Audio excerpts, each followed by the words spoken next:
Yeah, what's up, people, man? It's your boy King Dion here, man, bringing you some NBA 2K18. Now, initially, this video was going to be about the speed threshold, which has always been kind of broken in 2K. My guys, like number 24 is a 90 speed, and Andre Robertson is a 76. I couldn't really take off to him from him until I got this tethered pass. Now, I was going to go a little deep into that, but it made me realize that uh, there's a it's going to be a long time before we get the simulation basketball game that we are looking for instead of this artificial difficulty. If we want the game to be 1-to-1, where like the game is difficult because the CPU is playing a high level of basketball, and we are a long way away from that. And I believe if you don't like the game now, you might as well get out now, because it's going to be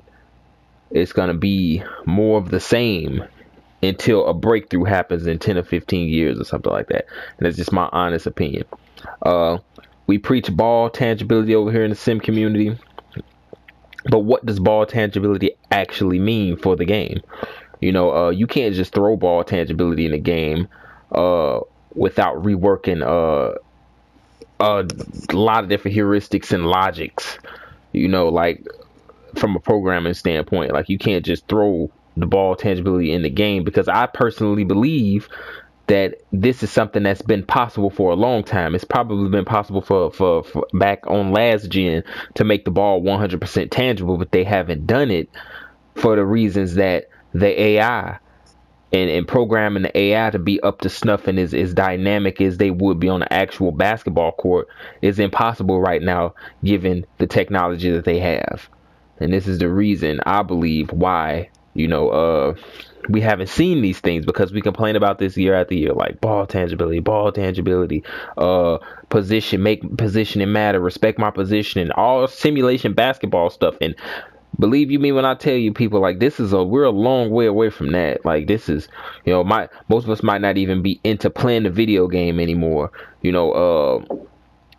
before we get to that level of basketball, that 1-to-1 level of, like, okay, I really feel like I'm playing the Oklahoma City Thunder. Westbrook is beating me down with space. It's a lot of things that you'll have to do with this game, even things on a basic level, like positioning, making positioning count, and bodies adjusting to, like, based on where players are positioned. Even something like the contrast between contested shots and open shots. These are all things that need to be done realistically to make this game play as a 100% sim. Like, you think about open shots and contested shots, a lot of people get on the court and play this game and feel like they should be knocking down every open shot, and then they feel like every contested shot should be missing, and that's just not the case. Some guys come in the game cold, some guys can't get it together, can't get it going.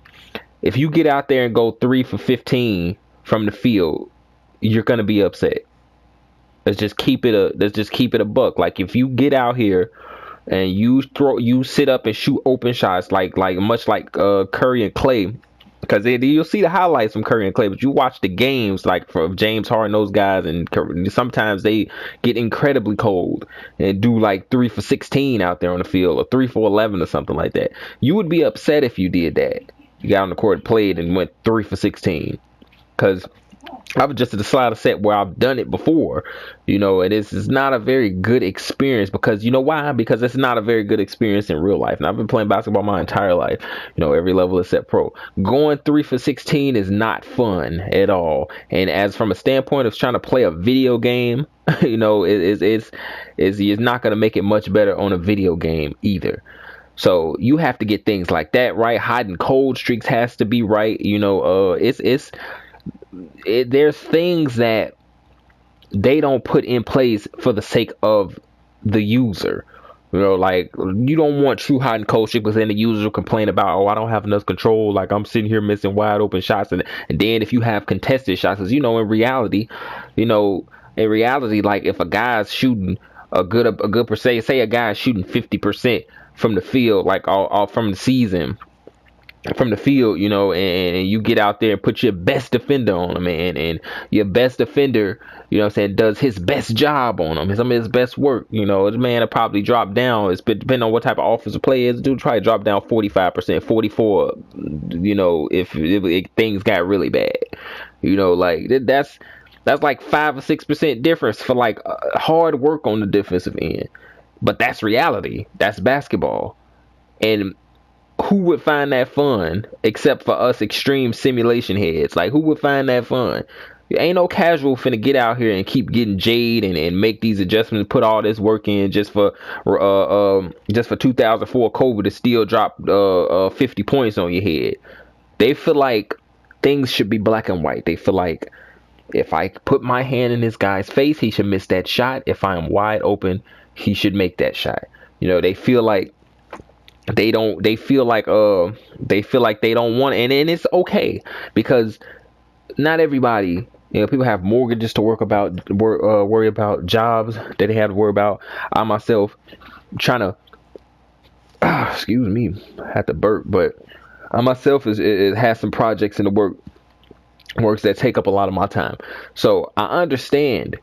But as far as us sim guys wanting a simulation basketball game, man, that is a long way from now, and it still might not be perfect, because you have to take the fan base into consideration, because what runs it now, what runs the world, this 2K world now, is the park guys. You know, that's what runs the world, a park. And you think about the last realistic thing that you've seen in park, and that's where the majority of the fan base is.